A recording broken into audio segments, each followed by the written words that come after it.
In front of me is HOTWAV Pad 8, and today I would like to show you how you can manage its location.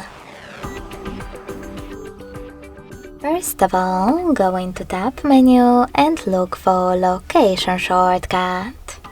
When you find it, click on it.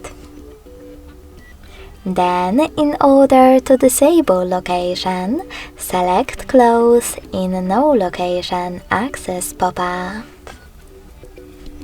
Then go back to Tab menu. As you can see, after that, the location was successfully disabled.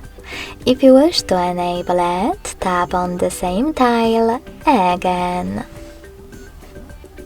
You can also go into Devices Settings, scroll down just a bit and tap on Location section.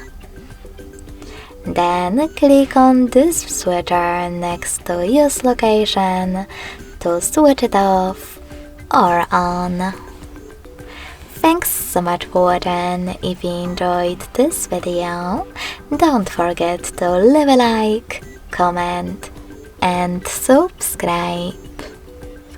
Bye!